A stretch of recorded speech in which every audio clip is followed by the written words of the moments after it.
এবং মহসিনের সাথে আমরা একটু আলোচনা করতে চাই রাষ্ট্রপতির পদত্যাগের নানান ধরনের গুঞ্জন, এবং সেখানে নতুন আরো অনেকের নাম শোনা যাচ্ছে রাষ্ট্রপতি পদের জন্য। প্রথমেই আপনার কাছে যে জিজ্ঞাসা, যে একটি বিষয় আলোচনা এসেছে, যে গত মে মাসে বর্তমান রাষ্ট্রপতি শাহাবুদ্দিন সাহেব তিনি লন্ডনে গিয়েছিলেন চিকিৎসার জন্য। সেখানে নাকি সাবেক প্রধানমন্ত্রী শেখ হাসিনার সঙ্গে টেলিফোনে কথা হয়েছে। এটি কল রেকর্ডটি সরকারের কাছে এসেছে। সেই কারণেই নাকি তাকে দ্রুত ভাবে পদত্যাগের জন্য নির্দেশ দেওয়া হয়েছে বা আহ্বান জানানো হয়েছে। আসলে কি মূল বিষয় এটি, নাকি এর পিছনে অন্য কোনো কারণ রয়েছে? না, আমি যেটা জানি সেটা হলো যে ওনার সাথে শেখ হাসিনার আলাপ হয়েছে কি হয় নাই, আই হ্যাভ নো আইডিয়া। কিন্তু ডিপ ফেকে হয়তো এই জিনিসটা আমাদের ইন্টেলিজেন্স এজেন্সি ক্রিয়েট করে ওনাকে হয়তো একটা বিপদে ফেলার চেষ্টা করেছেন। কারণ হচ্ছে যে সেখানে উনি কোন নাম্বার থেকে কোথায় আলাপ করেছেন, কি করেছেন, এটা তো ওদের জানার কথাও না। বুঝি, আমার ইন্টেলিজেন্স এজেন্সি তো আর মোসাদ না বা আইএসআই না। এখন ওইখানে যদি আইএসআই বা মোসাদ কে বাংলাদেশ ইংগেজ করে থাকে তাহলে দ্যাটস অ্যানাদার ইস্যু, কিন্তু ডাজন্ট ম্যাটার। বুঝি, উনি কথা বলতেই পারেন, anybody can talk to her. What is the problem? কোথাও কোনো আইন আছে যে ওনার সাথে কথা বলা যাবে না? কোন আইন আছে এরকম যে ওনার সাথে কথা বলতে পারবো না? আমি প্রেসিডেন্ট হই, আমি মন্ত্রী হই, আমি যেই হই না কেন, ওনার সাথে কথা বলার জন্য কি কোথাও আইন করেছেন যে ওনার সাথে কেউ কথা বলবেন না? So you know, this is all bullshit, nonsense একদম এইগুলি। ওরা এখন চেঞ্জ করতে চাচ্ছে। ওর কারণ হচ্ছে যে 6-7 মাস হয়ে গেছে, এখন তারা যে জিনিসটা দেখছে সেটা হলো যে আমার এটা চেঞ্জ করলে আমার রাষ্ট্রপতি নেক্সট ইলেকশনে আমার রাষ্ট্রপতি থাকবে। বুঝলি, এই জিনিসগুলি তারা ক্যালকুলেশন করে এটা করছে। বিকজ এটা বুঝতে পেরেছিলাম আমি তখনই, that there is something wrong between the president and the prime minister. যখন প্রাইম মিনিস্টার কল অন করে নাই প্রেসিডেন্টের উপরে এখন পর্যন্ত to report, so the prime minister is in violation of the constitution. উনি কনস্টিটিউশনটা ভায়োলেট করেছেন by not reporting to the president. So এইসব ভাওতাবাজি আর এইসব কথা বলে কোনো লাভ হবে না। You see, you are not working according to the constitution. আপনি যেতেন, কথা বলতেন, হ্যাঁ, আপনার সাথে তো আগে প্রাইম মিনিস্টারের আর প্রেসিডেন্টের কথাই হয়ে আছে যে যখন আপনি বলবেন আমাকে বলবেন, আমি সাইন করে চলে যাবো। এই কথা তো হয়ে আছে, আগেই হয়ে আছে প্রাইম মিনিস্টার আর প্রেসিডেন্টের মধ্যে। তো এখন যখন উনি, জি, আমার প্রশ্ন হচ্ছে যে আপনি এর মধ্যে যে কথাগুলো বলেছেন সেই জায়গা থেকে আমার দুই তিনটি কোশ্চেন। শেষের বিষয়টি যদি বলছেন যে এটা তো আমরা সবাই জানি যে বর্তমান রাষ্ট্রপতিকে বিএনপি রাখবে না, ফর দ্য টাইম বিং তাকে এখনো পর্যন্ত রাখা হচ্ছে। তার পিছনে একটা অন্য কারণ হয়তো আছে। বিএনপি দেখাতে চাইছে যে আমরা পরমত সহিষ্ণুতা বিশ্বাসী, বা আমরা অত অ্যাগ্রেসিভ নয়, এই রাষ্ট্রপতি আগের গভর্নমেন্টের মনোনীত, আমরা হুটহাট করে সরিয়ে দিচ্ছি না। সেই জায়গা থেকে আমার প্রশ্ন, তাহলে এত যদি এগুলো নাটক হয়ে থাকে, যদি যা কিছু হচ্ছে যদি নাটক হয়ে থাকে, আহ অথবা যদি সত্যি ফোনে কথা বলে থাকেন সাবেক প্রধানমন্ত্রীর সঙ্গে, এইগুলো অজুহাত হিসেবে কারণটি আসলে কি? আর দ্বিতীয়ত হচ্ছে, আপনি বলছিলেন যে তিনি তো কোথাও কমিটেড নন, বা এমন কোনো আইন নেই যে অমুকের সঙ্গে কথা বলা যাবে না। তারপরেও তো আদালত কর্তৃক তো আহ দণ্ডপ্রাপ্ত আসামি সাবেক প্রধানমন্ত্রী শেখ হাসিনা, এবং আদালতের দৃষ্টিতে তিনি পলাতক। তো সেই জায়গা থেকে তার সাথে কথা বলা কি বর্তমান রাষ্ট্রপতির ক্ষেত্রে কোনো ধরনের নৈতিকতা বা আইনি দিক ভায়োলেট করার মধ্যে পড়ে কিনা? না না, নট এট অল।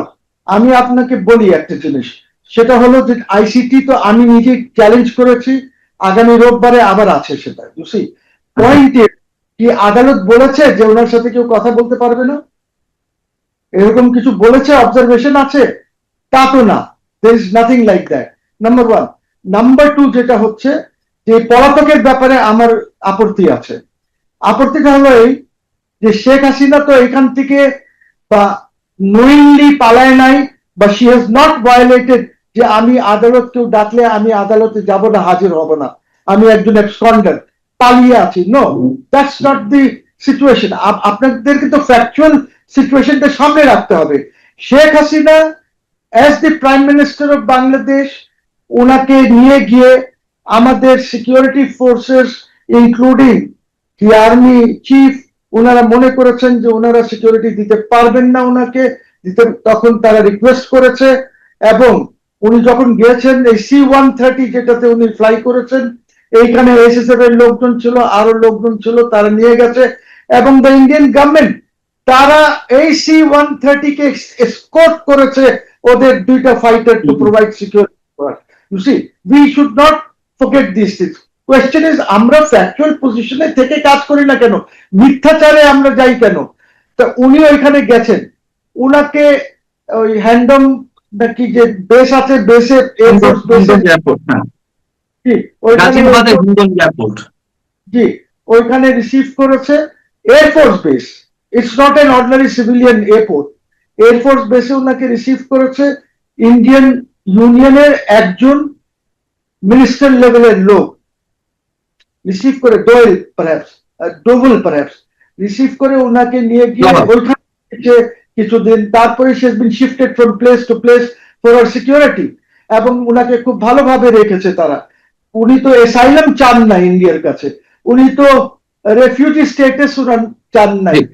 এই এই আমার আমার যে আদালত, এই আদালত তো জানে যে উনি কোথায় আছেন, উনাকে এবসকন্ডার কিভাবে ডিক্লেয়ার করে। উনি যদি প্রসেস, যদি ফেয়ার ট্রায়াল করতে চাইতো, তাহলে উনাকে সামান্স, ওয়ারেন্টস, হোয়াটএভার এটা সার্ভ করা যেত through the high commission.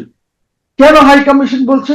High commission তো Bangladesh, high commission is my territory, বাংলাদেশের টেরিটরি, এটা তো ইন্ডিয়ান না। সো এখন আপনি করেছেন, সেটা করেন নাই। আপনি এখানে বসে বসে অ্যাবসকন্ডার ডিক্লেয়ার করে দিলে অ্যাবসকন্ডার হবে? আপনি এখানে সার্ভ করতেন। You should have use the foreign office of India, যে এটা ভাই আসছে, ওনাকে সার্ভ করে। আপনি ওনার ট্রায়াল করতে পারতেন এমবেসিতে বসে। She is a very high profile person, তো উনি তো জাদা লোক না, রাস্তার লোক না, high profile. 17 years he was prime minister এই দেশের। উনি তো কোনো মোটরটা দিয়ে যান নাই, দেশ থেকে পালিয়ে যান নাই। তো আপনি এটা পারতেন না? পারতেন। আজকাল অনেক জায়গায় ট্রায়াল হয় এরকম, যে যখন থেকে এই টেকনোলজি এসেছে এরকম হয়। আমরা জেলখানার থেকে ট্রায়াল করি না, আমরা এই দেশে ভার্চুয়ালি জেলখানার থেকেও তো ট্রাই করি। যদি মনে করি যে একে আনা যাবে না বা আনলে রিস্ক আছে বা হোয়াট এভার, আমরা ওইখানে ট্রায়াল করি না। অনেক ট্রায়াল হয়েছে, আমাদের এরশাদ সাহেবেরও ট্রায়াল জেলখানার থেকে না এনে কোর্টে ট্রায়াল করেছে। Possible, you see, this things are possible. উনি বাংলাদেশে আসতো, বাংলাদেশ মানে কি, Bangladesh high commission which is my territory, ওইখানে উনি ওনার সিকিউরিটি নিয়ে আসতেন, বসতেন, আপনার যা প্রশ্ন করার, যা যে আপনি গিলটি কিনা এই আমি পড়ে শোনালাম, এগুলো তো করতে পারতেন। আপনি করেন নাই তো। Technology is available. সো এইসব ভাওতাবাজি যে উনি পলাতক আর এগুলি বাদ দিয়ে দেন, এগুলি বাদ দিয়ে দেন। In this technological world this is absurdity, absolutely absurdity. আর আমি তো এই আদালতটাকে আনকনস্টিটিউশনাল বলে আখ্যায়িত করে মামলাই করেছি। রাইট, আমরা জানি সেটাই। আমার যেখানে প্রশ্ন ছিল যে তাহলে এত কিছু, মানে আমরা যেখানে সবাই জানি যে বিএনপি বর্তমান রাষ্ট্রপতিকে রাখবে না, তাহলে এইসব অজুহাত যদি এখনো গভর্নমেন্ট কিন্তু কোনো কিছু স্বীকার করেনি। স্বরাষ্ট্রমন্ত্রী আজকে বলেছেন উনি পদত্যাগ করবেন কি করবেন না আমরা এখনো জানি না, আমরা অফিসিয়ালি কিছু জানতে পারিনি, এটা পত্রিকায় আপনারা যেমন দেখছেন আমরাও তেমন দেখছি। অর্থাৎ গভর্নমেন্ট এখনো ফর্মাল কোনো বক্তব্য দেয়নি। সেই জায়গা থেকে আমি বলছি, যদি এগুলো হয়ে থাকে সত্যি সত্যি যে তিনি কথা বলেছেন সেটি গভর্নমেন্ট জেনেছে, সেই জায়গা থেকে চাপ দিচ্ছে, আমার প্রশ্ন হচ্ছে একটি, যে চাপ, মানে চাপ দেওয়ার জন্য এই অজুহাত গুলো দাঁড় করাতে হবে কেন, যদি সত্যি সত্যি এই বিষয়গুলো ঘটে থাকে? এখন তাকে বললে তিনি তো এমনিতেই রিজাইন করবেন, এবং রাষ্ট্রপতিও বলে দিয়েছিলেন, সেটি ডক্টর ইউনূস সরকার থাকতেই তিনি বলেছেন যে আমি অপমানিত বোধ করছি, আমি এখানে থাকতে চাই না।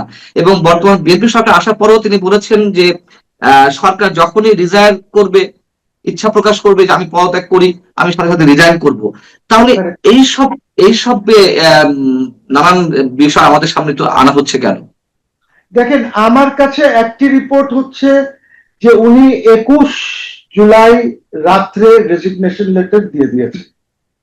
ওকে, আচ্ছা, উনি এইটা একটা রিপোর্ট আছে। হ্যাঁ, আর একটা রিপোর্ট হচ্ছে যে ওনাকে বলা হয়েছে যে আপনি 25 তারিখের মধ্যে আপনি পদত্যাগ করবেন। আর আমাকে এই যে 21 তারিখের যে রিপোর্ট আছে, এটা একটা সিকিউরিটি ইস্যুর থেকেই আমি জানতে পেরেছি যে এইটা হয়েছে। আমার রিটেন, লিখিত ভাবে আমাকে মেসেজ তো দিয়েছে। ওটা অনেকেই পেয়েছে এবং আমিও পেয়েছি, মানে নানান ভাবে, হয়তো আপনিও পেয়েছেন যে মেসেজটি বা নানান ভাবে ছড়িয়েছে। কিন্তু আপনি কি পার্সোনালি এটি কনফার্মড যে তিনি করেছেন, যেহেতু আপনার অনেক সোর্স আছে বা আপনার অনেক ঘনিষ্ঠজন আছে? এখনো কনফার্ম না, হয়তো আচ্ছা কনফার্ম হবে। আমাকে একটা সোর্স বলেছিল যে আজকে আমাকে জানাবেন, ঠিক আছে। আচ্ছা কখনো আমি কিছু জানতে পারিনি, জানালে আমি I let you know. So but the fact is, you see where there is a smoke there is a fire.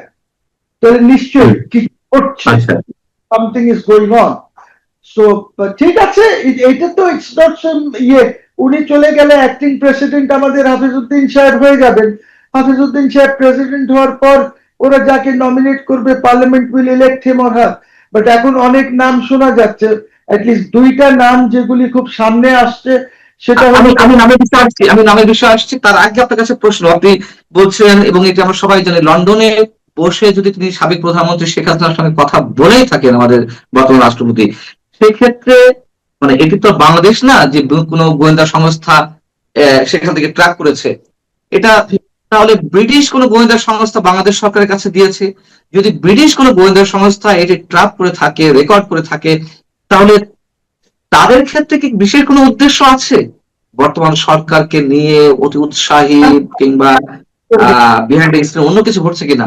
British করবে না, এইগুলি ডিপ ফেক, এগুলি ক্রিয়েট করেছে তারা, ক্রিয়েট করে। আচ্ছা আপনি তো আজকাল জানেন এইগুলি তো খুব সিম্পল জিনিস, কাকে কিভাবে দেখাবে না দেখাবে কি করবে, they can always do it. So এটা ইটস আ ডিপ ফেক, এইগুলি নিয়ে আমি খুব একটা ইয়ে না। আর আমি তো আপনাকে বললামই, উনি যদি আলাপ করে থাকেন, what is the wrong? There is no hmm court order, there is no law যে আমি শেখ হাসিনার সাথে আলাপ করতে পারবো না, বা আমি আমার প্রধানমন্ত্রীর সাথে আলাপ করতে পারবো না, বা আমার প্রধানমন্ত্রী যখন লন্ডনে থাকতেন এখানে মুচলকে বন্ড দিয়ে চলে গেছেন, তো ওনার সাথে আমি আলাপ করতে পারবো না, উনি এরকম তো কোনো আইন টাইন নাই। So you can always talk. What is the fine. Problem? তাহলে আমার ওই প্রশ্নটার উত্তর কি হবে, একজন পলিটিক্যাল অ্যানালিস্ট হিসেবে আপনি কি মনে করেন যে যদি ডিপ ফেক দিয়ে তৈরি করে থাকে এই ফোন কল রেকর্ডটা, বা এগুলো আমাদের সামনে জনসম্মুখে আস্তে আস্তে নানান ভাবে এজেন্সির মাধ্যমে হোক বা ভার্চুয়াল মিডিয়ার মাধ্যমে হোক ছড়িয়ে দেওয়া হচ্ছে, এই যে একটা গসিপিং ক্রিয়েট করা হচ্ছে, এটা কেন? উনি তো এমনিতেই পদত্যাগ করতেন যদি হ্যাঁ হ্যাঁ, বলতো সরকার। তো উনি তো বলেছেনই, উনি তো বলেছেন আমাকে বলবেন আমি চলে যাব। হ্যাঁ এখন এইগুলি করা হচ্ছে, বুঝি, সরকার এবং ইন্টেলিজেন্স এজেন্সিসরা খুব আতঙ্কে আছে, বুঝছেন, সাংঘাতিক আতঙ্কে আছে। এই আতঙ্ক নিয়ে তারা এখন এইসব কাজ করছে যে কোনোভাবে যদি এইগুলি কি বিদায় দেওয়া যায়। But this will not help, Panna, this things don't help, because Sheikh Hasina তো ওরকম একটি ব্যক্তি না। Sheikh Hasina has been the prime minister. এখন একটা ধরেন আমি দেখলাম যে আওয়ামী লীগের লোকজন যদি বিএনপি কে ভোট না দিত, তাহলে রেজাল্ট অন্য রেজাল্ট হতো। এখন তো অ্যানালিসিস এরকমও আসতেছে, ইউ সি, যদি আওয়ামী লীগ ভোট না দিত, আওয়ামী লীগ তো দিয়েছে এদেরকে ভোট, কিন্তু এরা যদি এটা স্বীকার না করে, দেখেন অনেক কথা, এখন তো অনেক কথা আসছে, আপনি জানেন আমি বলেছি যে জুলাই জুলাই অগস্টকে আমি মানি না। কেন মানি না? যদিও আমি তখন এটা চাচ্ছিলাম, এটা জি চাচ্ছিলাম শেখ হাসিনা শুনবো, কিন্তু কেন মানি না? বিকজ যদি এইটা আমাদের দেশের হোম গ্রোন হতো আমি মানতাম, কিন্তু এটা তো একটা কনস্পিরেসির মাধ্যমে হয়েছে, একটা সিরিয়াস কনস্পিরেসি, যেখানে টাকা খরচ করা হয়েছে, যেখানে আমেরিকানরা ইনভলভ, এখনো আমেরিকানরা যেসব কাজ করছে এখানে, এই যে এপিডেমিওলজিস্ট গুলি যেগুলি ঢাকায় এসেছে, 4-5 জন এক্সপার্ট এপিডেমিওলজিস্ট, এই যে দেখিয়ে নিয়ে এই ওয়েস্টিনে আপনারা তারা উঠেছে, ওর মধ্যে 2-1 জন চলে গেছে, এক মহিলা এখনো বোধহয় আছে, if she has not gone. So এই জিনিসগুলি তারা এখনো করছে, এখনো আপনার এদের সাথে দেখা করছে, ওই যে আমেরিকান অ্যাম্বাসেডার এই হাসনাত টাসনাত সার্জিসের সাথে দেখা সাক্ষাৎ করছে। So something is going on. আমি এই জন্যই বলি যে তারেক সাহেব আর BNP, use your intelligence, for God sake বুঝেন, তাহলে হয়তো আপনার বিরুদ্ধে হয়তো এখন কনস্পিরেসি চলছে, ইউ জাস্ট নেভার নো। হয়তো এখানে একটা থার্ড ফোর্সকে আনার জন্য হয়তো চেষ্টা চলছে। লোকজন নাকি আমি শুনেছি স্বপ্নও দেখছে। না, স্বপ্ন তো দেখছি, দেখো আপনি যেটা বলছেন সেরকম আমরাও নানান ধরনের বাতাস থেকে গন্ধ পাচ্ছি যে থার্ড ফোর্থ কাউকে আনার চেষ্টা করা হচ্ছে এবং তারাই সম্ভবত খুব শীঘ্রই আসবে, শোনা যাচ্ছে যেটি। আহ না, এখন আসি যে লোকজন নাকি স্বপ্নেও দেখেছে, লোকজন নাকি আচ্ছা। স্বপ্নে দেখছে যে অমুক ব্যক্তি রাষ্ট্রপতি হয়ে গেছে, অমুক ব্যক্তি প্রাইম মিনিস্টার, এইগুলি এখন লোকজন স্বপ্নতেও দেখছে নাকি। না, আমি এখন থার্ড ফোর্স আনার জন্য যদি কেউ চেষ্টা করে থাকে এবং আপনি যে জুলাই আগস্টের কথা বললেন তার পেছনে যে মার্কিন ব্লুপ্রিন্ট, সেই ব্লুপ্রিন্ট যদি এখনো অব্যাহত থাকে ইমপ্লিমেন্ট করার, তাহলে তো স্বপ্ন দেখতে সমস্যা কোথায়? স্বপ্ন তো অনেকে দেখতেই পারে। see you see why I am saying this because Sergio গোর আসতেছে দু একদিনে, ঠিক হ্যাঁ, আছে হ্যাঁ। এখানে। এখন সার্জিও গোর যে আছে, he is not only the ambassador for India, সে কিন্তু special envoy for middle east and central Asia, right. খুব বড় ক্যাপ হিজ ওয়েরিং। তো এই যে আসতেছে, এই যে আয়শা এইখানে কি ঘটাবে, কি কথা বলবে কার সাথে, উই ডোন্ট নো। ওদিকে আমাদের আমেরিকান এজেন্ট খলিলুর রহমান ম্যানিলাতে না কোথায় গেছে, ওইখানে সে লোকজনের সাথে কথা বলছে, ওর মধ্যে আবার রাশিয়ানদের সাথেও সে কথা বলেছে। What is he talking, what is he doing, I don't know. সে আবার হয়তো এই সরকারের বিরুদ্ধেও তো কনস্পিরেসি করতে পারে, বিকজ ওই লোকটাই এরকম। This government must be very careful. এই জন্য এই গভর্নমেন্টকে দুইটা কাজ করা উচিত হয়নি। এক হলো ল মিনিস্টার, সিন্স ওয়াজ দি অ্যাটর্নি জেনারেল, উনাকে ক্যাবিনেটে নেওয়া উচিত হয় নাই। আর একটা খলিলুর রহমান, যিনি ওই আমেরিকান চুক্তি করে আপনাদেরকে ভাষায় দিয়ে আসছে। You see, we have a আপনি problem. নসিমুল গনি সাহেবের কথা বলছেন যে ক্যাবিনেটে, মানে ক্যাবিনেট সচিব করা হয়নি নাকি অন্য কার কথা? এটা শোনা যাচ্ছে বিভিন্ন সোর্সেস থেকে, there are some sources which are very strong যে উনাকে হয়তো রাষ্ট্রপতি করবেন। আর একটা সোর্স বলেছে বর্তমানে যিনি প্রিন্সিপাল সেক্রেটারি আছেন টু দ্য প্রাইম মিনিস্টার, উনিও হতে পারেন। এইগুলি কানে আসতেছে, কিন্তু আমার এখন কথা হচ্ছে এখন কিন্তু কোন পলিটিক্যাল লিডারের নাম কানে আসতেছে না। রাইট। না, এক মেজর হাফিজ সাহেবের কথা আসছে, উনি হয়তো ভারপ্রাপ্ত রাষ্ট্রপতির দায়িত্ব নিতে পারেন বা তিনি রাষ্ট্রপতি মানে পূর্ণ মেয়াদের জন্য রাষ্ট্রপতি হতে পারেন, এরকম শোনা যাচ্ছে। আমরা যদি এই যে বর্তমান যে দুই সচিব মিস্টার আব্দুল সাত্তার এবং নাসিবুল গনি, তাদের কথা যদি বিবেচনায় নিয়ে আসি, এটি কিভাবে সম্ভব? তারা তো রানিং সেক্রেটারি এবং আহ, এটি এটি প্রেসিডেন্সিয়াল পদটা কি লাভজনক পদ নয়? না না, রানিং সেক্রেটারি না, I think they are on contract. Contract, চুক্তিভিত্তিক নিয়োগ, চুক্তিভিত্তিক নিয়োগ তো। কন্ট্রাক্ট ক্যান্সেল করে দেবে, দিস নো প্রবলেম। আচ্ছা, কন্ট্রাক্ট ক্যান্সেল করে তারা তারা লাভজনক পদে আসতে পারে? ওইখানে আমার একটা বাধা ছিল, এখন আছে কিনা আমি জানি না, যে কয়েক বছর পর্যন্ত তারা পারবে না, এরকম একটা আইন ছিল। আই হ্যাভ নট রিভিউড ইট। ধরে নিলাম কোনো বাধা নেই আইনগত ভাবে, কিন্তু নৈতিক ভাবে, রাজনৈতিক ভাবে এটা কি একটু এটা কি বলা যায়, এটাকে একটু মিস্ট্রিয়াস মনে হয় না?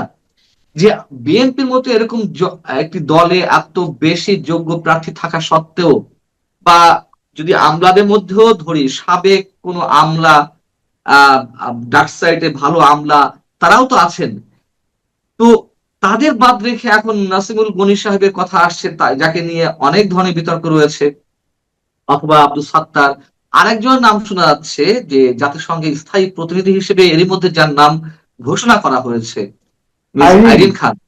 হ্যাঁ, তার কথাও শোনা যাচ্ছে। আসলে এই পথটি নিয়ে কেন, মানে এগুলো কি ইচ্ছাকৃতভাবে মার্কেটে ছড়ানো হচ্ছে, গুঞ্জনগুলো তৈরি করা হচ্ছে, নাকি আসলে কিছু ঘটতে যাচ্ছে, বিশেষ কিছু ঘটতে যাচ্ছে?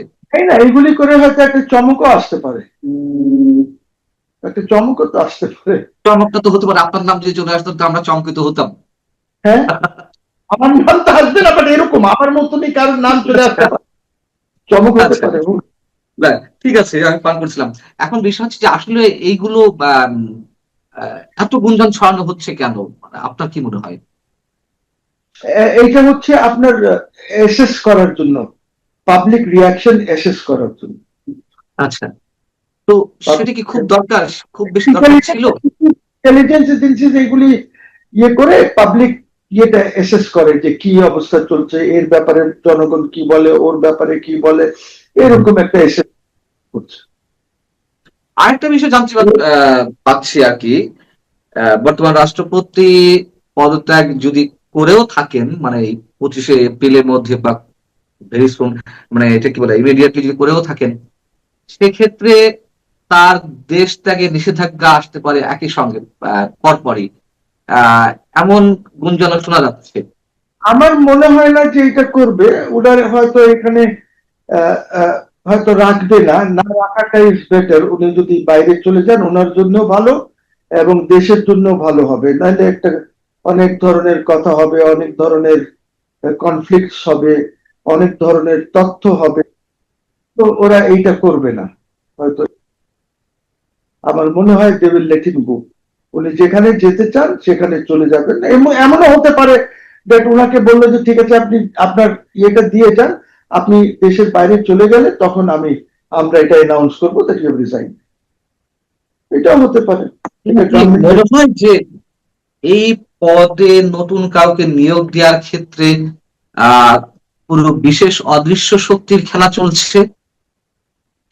যেমন ডক্টর খলিল যেভাবে বসেছেন, আপনি সবসময় এই এই বিষয়টিকে মেনশন করেন, ঠিক একইভাবে হ্যাঁ, এই হ্যাঁ, হ্যাঁ, হ্যাঁ, তা তো চলতেই পারে। আমাদের আহ, আমাদের আর একটা দেশ যার পার্ট ছিলাম আমরা, তাদেরও একটা এখানে ইন্ধন থাকতে পারে, অসুবিধার তো কিছু নেই। ইন্ধন অফকোর্স থাকতে পারে, ওদেরও ইন্ধন থাকতে পারে। ওরা তো এখানে একটা গেম খেলছেই। ওরা হুম, তো হুম। চতুর্দিক থেকে এখানে একটা গেম খেলার চেষ্টা করছে। অনেক অনেক ধন্যবাদ এখন মহিষ রশিদ আপনাকে আমাদেরকে সময় দেওয়ার জন্য। ভালো থাকবেন দর্শক, আপনারা যারা সঙ্গে ছিলেন এতক্ষণ, নিশ্চয়ই আপনারা ভালো থাকবেন।